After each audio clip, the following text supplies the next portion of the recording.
mutualisms.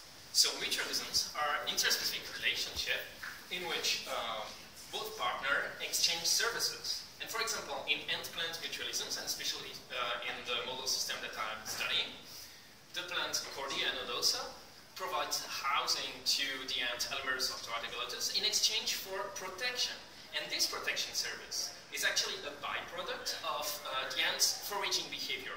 And we were very much interested in this foraging behavior, and we decided to study it by focusing on a gene family that is called the PKGs. These three letters stand for protein kinase cGMP dependent, which means that these proteins are activated by cGMP. That's important. And why did we focus on this family? We did that because among the genes, among the PKGs, we find the foraging gene, which is known for influencing the feeding behavior, the foraging behavior, the task allocation in flies, bees, and ants. And we were wondering whether these genes could also influence the protective behavior of ants.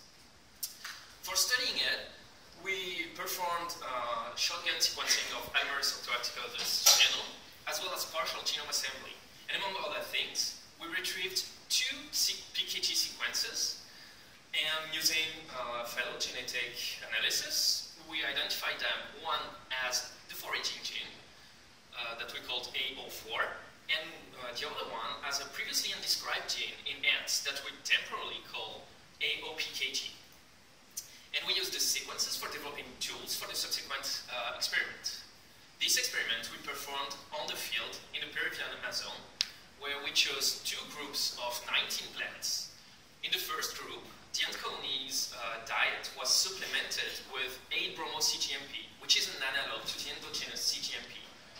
That means that this activates PKGs. The other groups were controls, and in these plants, we measured the PKG expression level using the tools that we previously developed, the aggressiveness towards grasshoppers that we put on the plants, and the damage on the leaves over the 2 weeks of the experiment. And here's what we found. Our treatment with 8-bromo-cGMP made the ants more aggressive. You can see here that more ants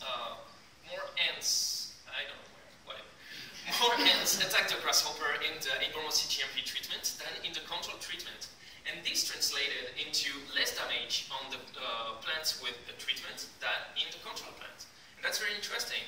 But we also noticed that the PKG's expression level directly influenced the percentage of leaf area damaged. Here, you can see that for a low level of foraging, but a high level of the other PKGs, the plants experienced a very unusually high level of herbivory. So, as a conclusion, we see that both activation and expression level of the PKGs in ants influence their foraging behavior towards herbivores, which ultimately translated into more or less damage on the plant. Which means that PKGs can be considered as molecular mediators of the extended phenotype of ants, that is, herbivory. And that's very important because that's the first time that a molecular mechanism is suggested for explaining the benefit that the host gets from a relationship in plant-animal mutualism.